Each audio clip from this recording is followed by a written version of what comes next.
Welcome to the Remarkable Retail Podcast, Season 2, Episode 1. I'm Michael LeBlanc. And I'm Steve Dennis. Great to be back on the mic with you. I felt my life was a little different, actually, without the day-to-day, week-to-week chit and chatting about retail strategy. I loved a great feedback on the first season, and I really think it's going to stand, not just for what we did in 2020 and beyond. But let's talk about, we thought, as you said, this is a solo episode, and we both thought it'd be a great idea to start with predictions. Predictions are daring and fun, and we'll hold ourselves accountable or not, don't know, into what our predictions are. You make them, I make them, but let's start with your predictions for 2021. I mean, there's a lot we can go through. I wanted to start with one of the things I think may be the longest lasting implication of the COVID era. Who knows? But this work from home movement. What do you think about that? I mean, it's at a place today, but I have the sense that it's going to continue. Yeah, I've been discussing this with a lot of folks, and on the one hand, and I guess I think probably the same thing about people going back to stores, is that we are social creatures. There's a hunger for connection, the social aspect of work that I think lots of people miss. And so I certainly think when it feels safer, plenty of people will be wanting to get back into the office. But I've heard plenty of companies as well that are just like, we're either going to shrink our office space because we know some people are going to be basically permanently working from home as an option, or we'll say, okay, you can work 2 or 3 days a week from the office. And so, there's this, I think so many, once we get beyond the safety concerns, right, there's just this saving of time and money for the worker, not commuting, right? And for the company to be able to downsize their space. The other thing companies have mentioned is that, and I was talking to a small regional furniture guy, furniture CEO, and his challenge has always been attracting talent because he's in kind of mid-sized, small town part of Ontario, Canada. And he says, now I'm hiring people from Toronto and Vancouver because they're going to work virtual. So it's opened the mind. Right. And that's the confluence of two things. One is that you could always do that. I mean, you could hire somebody from Paris if you wanted, but it always felt weird to the culture. Right. When everybody's showing up at work except the CMO. You know what I mean? Right.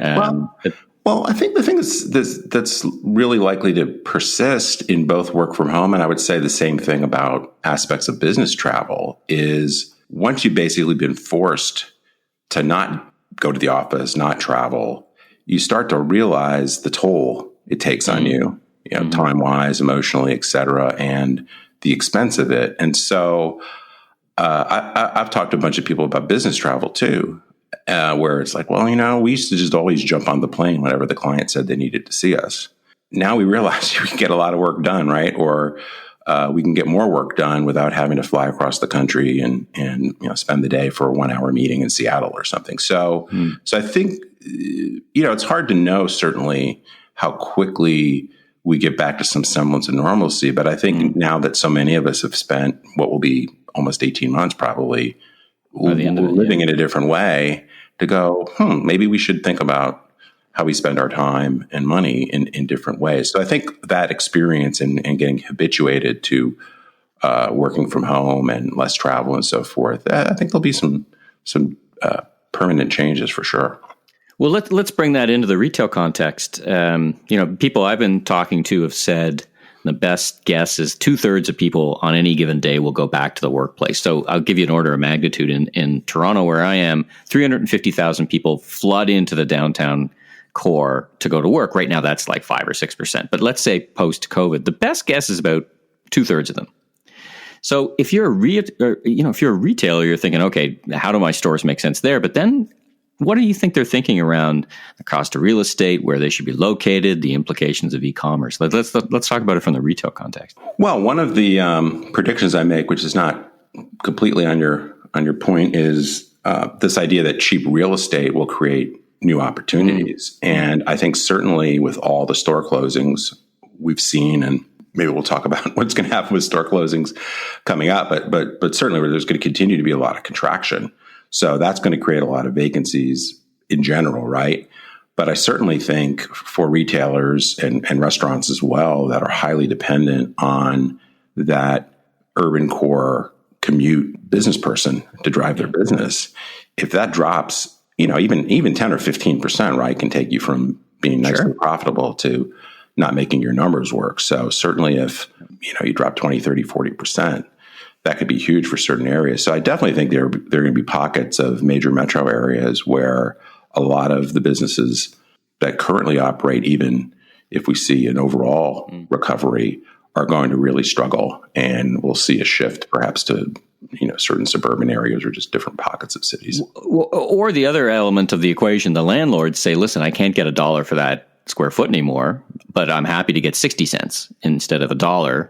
And maybe the math starts to work again. Like, I think there's that push and pull effect. And, sure. And I think B and C malls could have a little bit of a second life, so to speak, because they were kind of on their way out. But, with more people working and being closer to home, maybe those malls have a second life, Well, I would say overall I'm pretty pessimistic on B and C malls, but I certainly think you can't broad brush, hundreds and hundreds of locations, right? I mean, there's some that certainly have the ability to get massively repurposed and perhaps attract tenants or keep tenants if they're willing to really cut their leases. I think the thing that will be more interesting perhaps is how either, or I guess both really, some of these digitally native vertical brands, which were, as you know, opening quite a few stores pre-pandemic. Many of them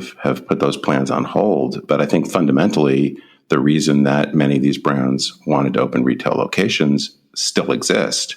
If suddenly rents are even cheaper, any of those brands that were maybe on the fence, or maybe they were like, oh, we'll open 3 stores, maybe they open 5 stores, 10 stores. And then I think also for more traditional retailers, there's an opportunity to pick up different space, right? And so maybe relocations start to make sense because they want to downsize, or they want to format their store in such a way for curbside pickup or drive-through pickup, or so I think there'll be opportunities. Better loading dock. There's a lot of reasons to move. Okay, so now you're talking a lot about physical stores, which might surprise some listeners because we're assumed. That's not a real word. We're Stop speaking Canadian, Michael. I don't understand. Sorry. I'm making stuff up. We hear all the time about e-commerce and the massive lifts in e-commerce, but you're talking about stores. So how are you feeling about retail stores, physical stores? Well, I know I get criticized for being perhaps a little bit of a cheerleader for physical stores, because I've been saying that the retail apocalypse is largely a false narrative for several years.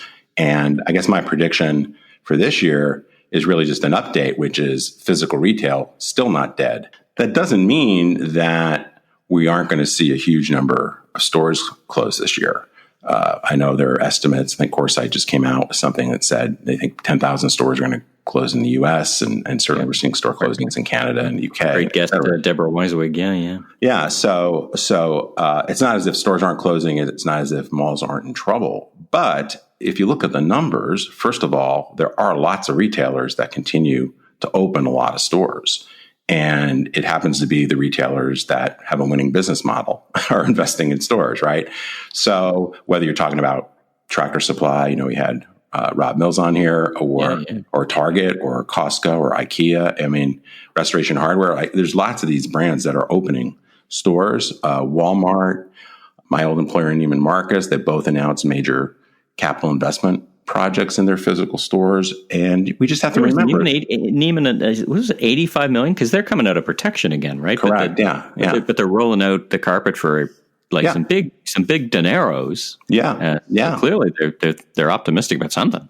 Yeah. Well, I think what people sometimes lose sight of is that we've seen what I call the collapse of the middle, because there just were. Number one, we had overbuilding that went on in a lot of markets, not just the U.S., for a lot of years. And we had these dynamics, aside from even the growth of e-commerce, that were just pushing people either more towards value whether that's Walmart or Costco or Aldi or Trader Joe's or whatever. TJX. TJX, all those guys, or more upscale. And then, this middle, which is where most of the department stores sat, where a lot of apparel retailers sat. I mean, that was the place where it's been very apocalyptic. But when you step back and look at physical retail overall, it's still 80% of all volume. Physical retail, according to some estimates, actually was up last year despite the pandemic. Now, e-commerce was up way more. So yeah, well, let's talk about that. The great acceleration. So our friend and guest Carl Boutet, I think he's got a book coming out, which I'm very excited to read. He's such a smart guy about this great acceleration. So what are your thoughts on the great e-commerce acceleration?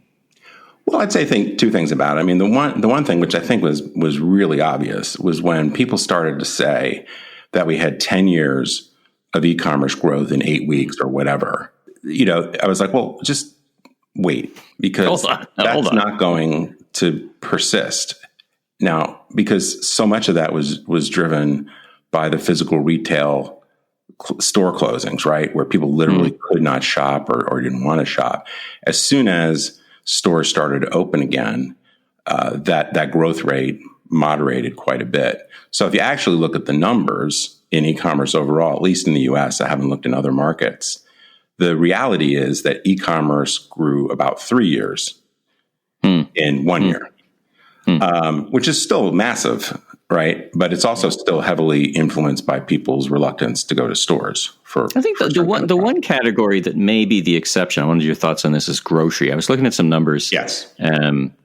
Grocery was really just bubbling along at a very low volume. I think, South Korea led the world at about 20% penetration, but the US, Europe, England was about 8%, America was in and around 3 to 4, and it really wasn't changing that much. I mean, point here, point there. That feels maybe the exception to the rule that it really moved forward more years than the rest. What do you think? I tend to agree. I think if you, and I haven't done this, maybe I should. I think if you broke out the numbers about the 3 year of acceleration, it's probably like 5 years for grocery and 2 for just about everything else. Right. The thing I think that's still, two things about grocery. One is I still think it remains to be seen how it all sorts out because of the cost of doing grocery home delivery. I think because of desperation, right, retailers pivoted to that. Consumers liked it. And for the most part, they either were willing to bear the extra cost or retailers weren't fully charging for it. So I think it'll be interesting to see over time as retailers start to go how do we not lose so much money on this? Do they kind of merchandise away from it, so to speak?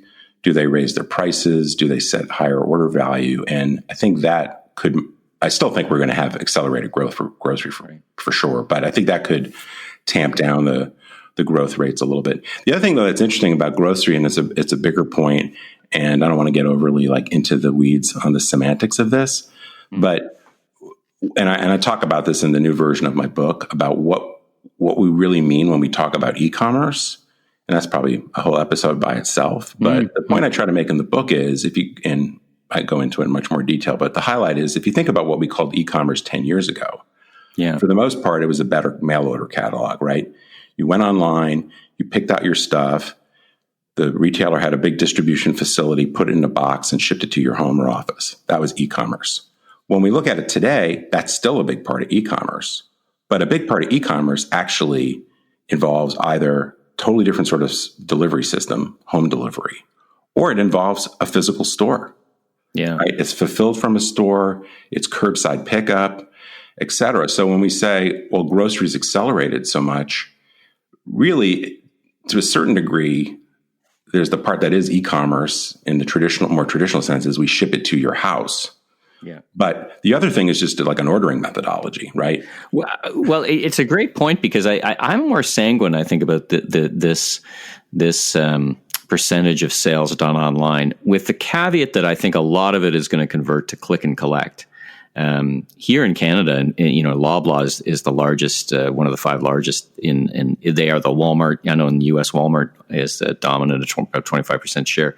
Loblaw here, and they do Instacart, but they do a ton of business at click and collect. And there's 2 philosophies I've heard from retailers. One set of retailers say it's an expensive way to do physical retail because you got to pick from the shelves and there's a lot of labor. And the others are it's a very efficient way, an inexpensive way to do e-commerce fulfillment. Right. And in some ways it's philosophical because it's the same nickel. But I do think those that are adopting, and we should talk to Hubert Joly about this because Best Buy's done a wonderful job of curbside. That those who have adopted it, got it to scale, do it really well, are saying, well, this is great. Now I don't have to pay a courier. That people come to me. And then the point I really think is interesting is then you can compete against the Amazons of the world, of the pure plays, because you're leveraging your best asset, which is your physicality, your localness, your proximity. Yeah, and I think, and maybe I should talk about one of my other predictions because I think it hits on this, is this idea of the hybridization of retail. And, well, I think we're seeing the hybridization of everything, right? We've got...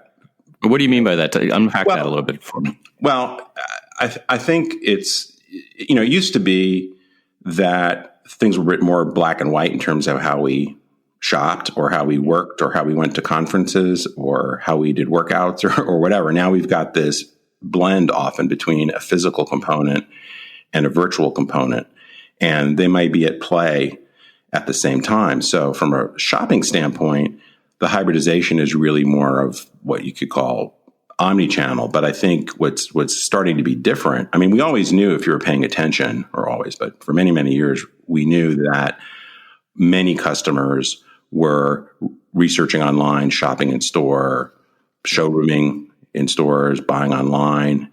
And across the year, they might do, a third of their sales on e-commerce and 2/3 of their sales in store or what have you, right? There was always this sort of blurred shopping behavior. So that has absolutely been accelerated. What I think is interesting to what you were getting at is the operating models of retailers are becoming more hybrid in nature, where there is this investment in, or really upping the investment in integration, but also, not just the buy online, pick up in store integration, but the curbside pickup, the fulfill from store. So I think the other part of the hybrid equation for retail is how the physical stores are becoming more hybrids, right? Your typical physical store,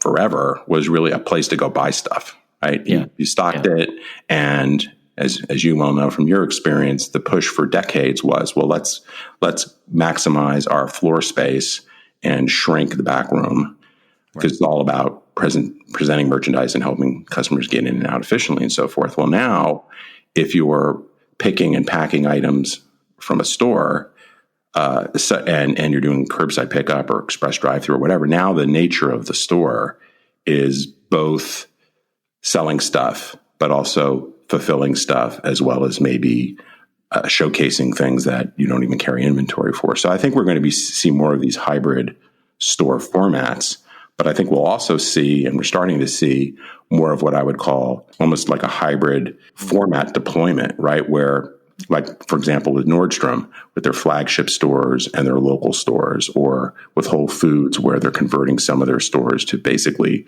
fulfillment only stores. So I think retailers will be thinking about how does each location perhaps need to morph to respond to the way the world is today, and they will become more hybrid in nature. But I also think many will redeploy their real estate over time to deal with the hybrid nature of how people are shopping. Well, all right, let's take a quick break from our 2021 predictions episode and hear from our great sponsor, Rewe, and talk about their unique customer research insight approach. This episode is sponsored by Rewe. Steve, imagine in your past life as a C-level executive at Sears and Neiman's, if you could take a daily pulse of retail shoppers in every market in the world, hearing directly about the behaviors, views, and fears. What if you could hear from more than just your own consumers and shoppers, and from people who didn't participate in your focus groups or your research panels? Rewe collects real-time data on consumers in every market in the world, You need to understand how people's behaviors are changing in today's challenging environment. Visit riwi.com, Riwi, to book a demo. It's part of some of my predictions is just this growth in personal shopping, but personal the role shopping of the associate, right.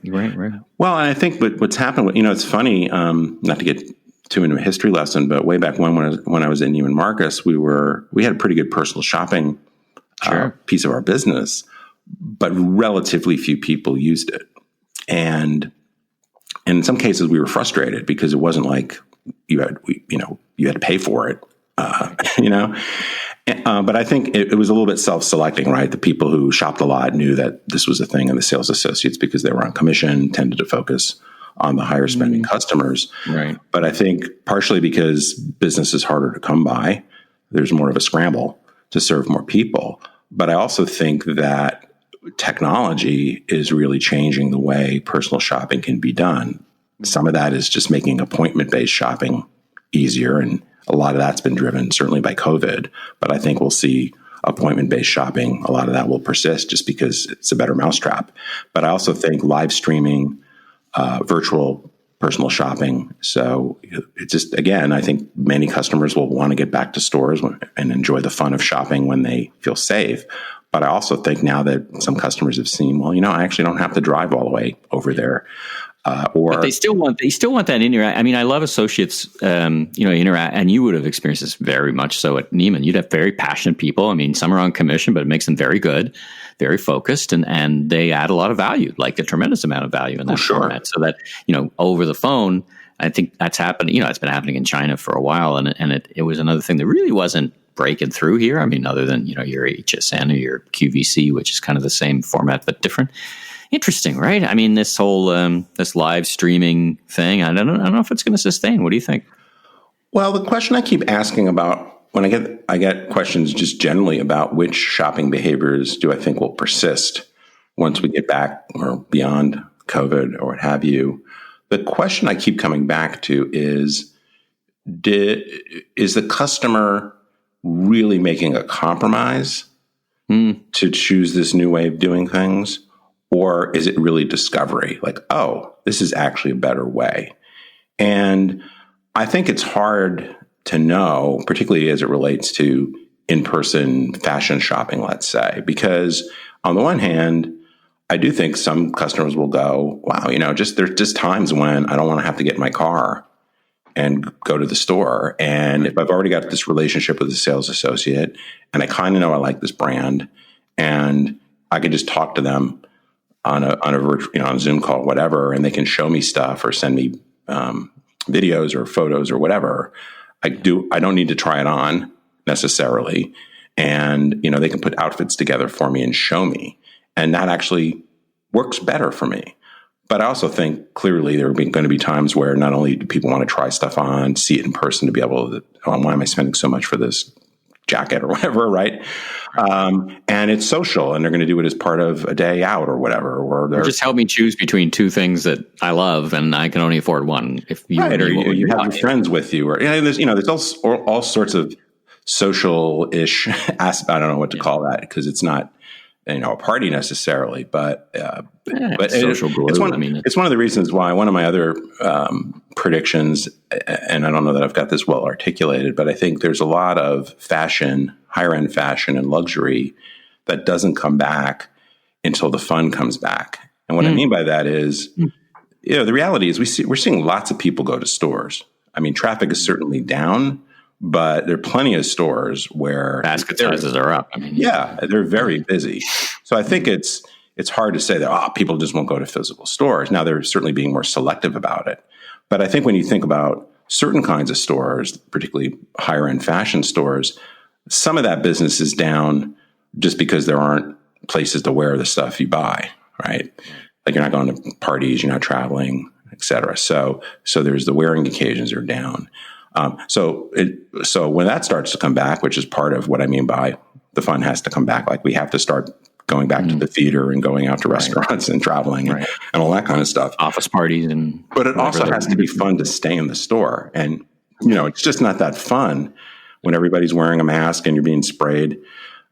with disinfectant, and you have to stand 6 feet away, and and you're just like, oh, is this person going to get me sick? So I mean, I think people are just not going to be, as much as they may feel like they need more stuff or whatever. I don't think you're going to really race back. There's the need part of it that will drive the return to shopping in some areas, but there's also the experience part of it. The want.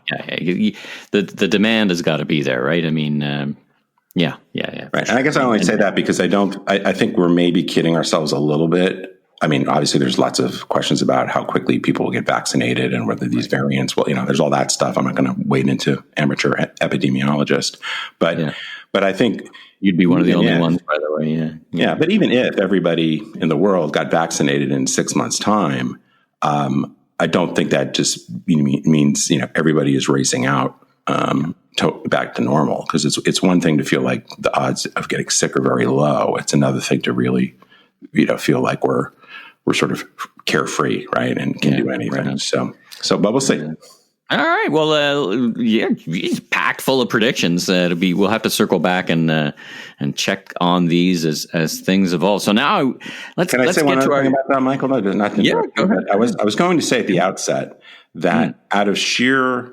forgetfulness last year, I did not do any predictions for Forbes. I had done it for a couple of years straight. Yeah. And last year, I just didn't do them for whatever reason. And I'm really grateful, right? Because every single one of my predictions would have been wrong like 2 months later.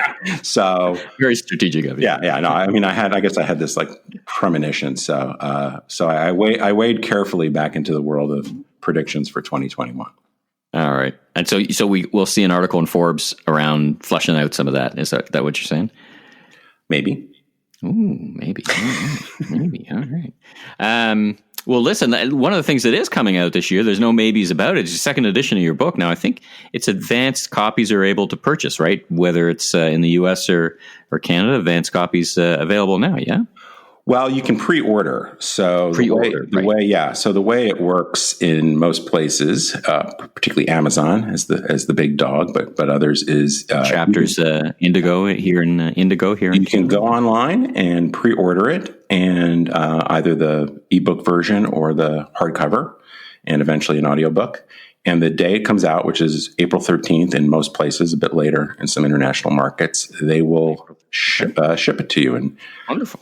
So, and I'm selfishly interested in getting the pre-orders because, then I move up in the rankings and all that, the good stuff. We got to outsmart the algorithms. All right. All you listeners out there, all our faithful listeners, get your pre-orders in now, whether it's Amazon or Indigo in Canada, they're there to be ordered. So get that going. Get yourself in the queue before that book sells out. There we go. There's a callback. That's optimistic. Okay, but whatever. All right, let's get to this fun, fresh segment we came up with. This remarkable or forgettable. Let's play the sting. We've got a sting we've come up with.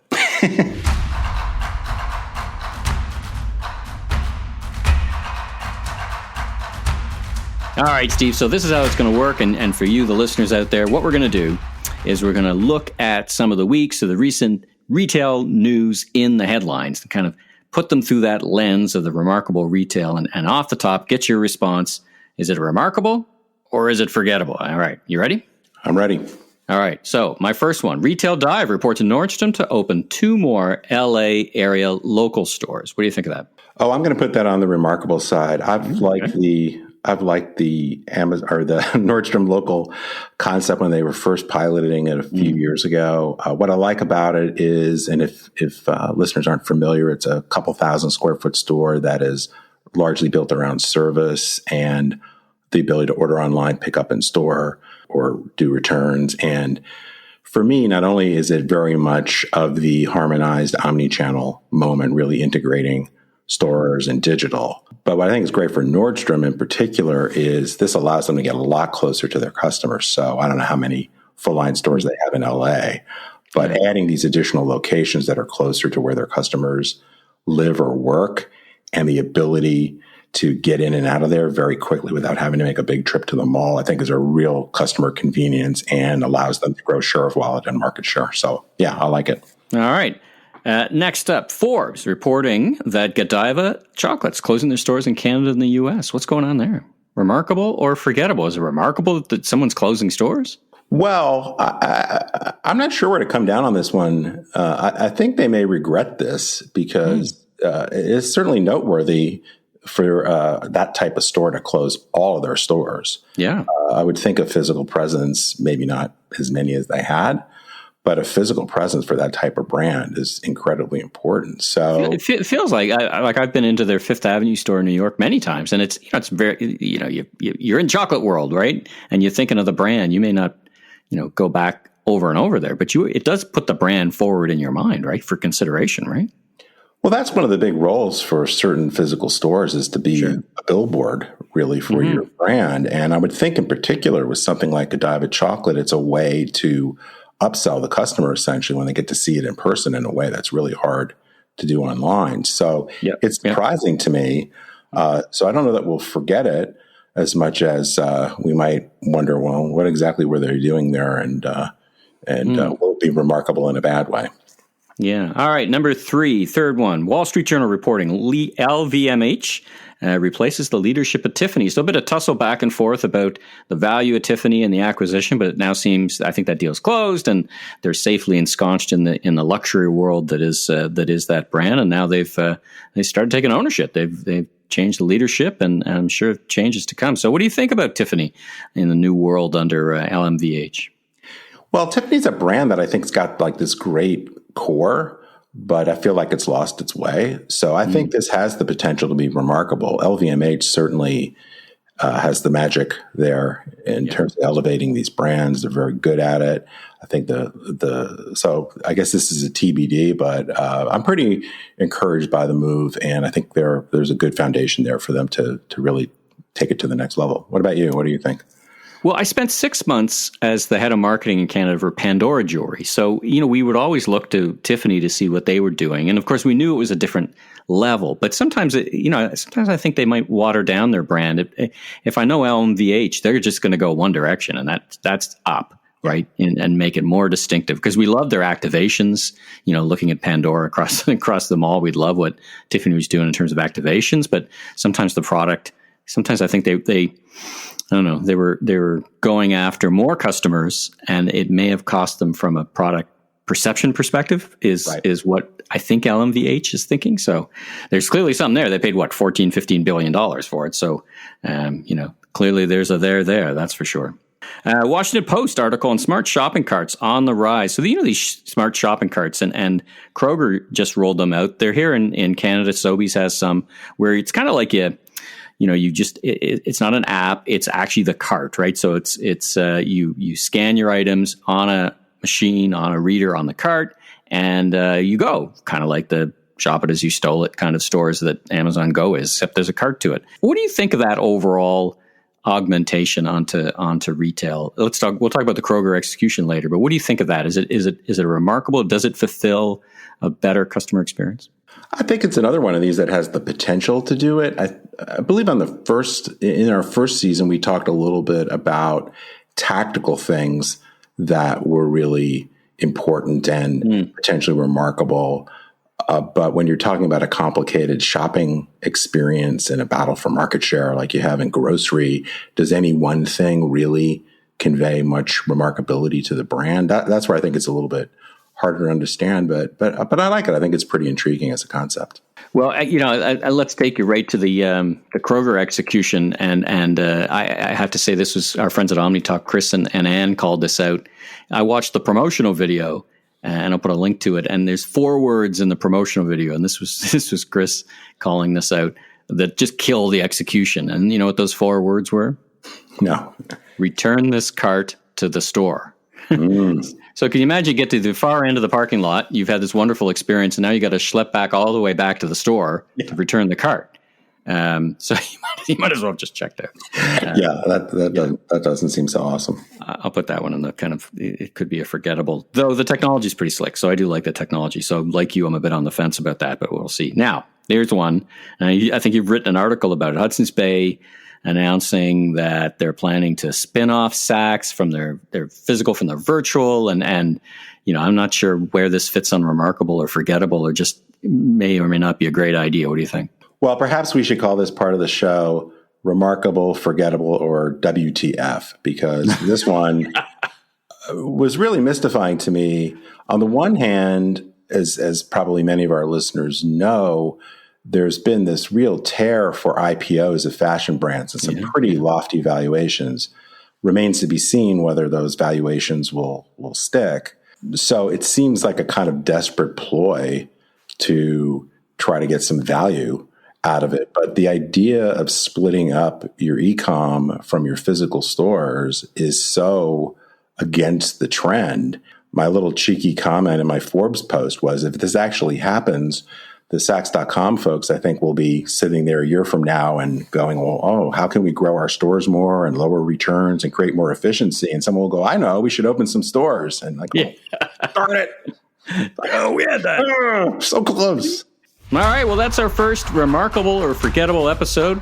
That was pile of fun. We'll do that each and every week to kind of put a capstone to the episode.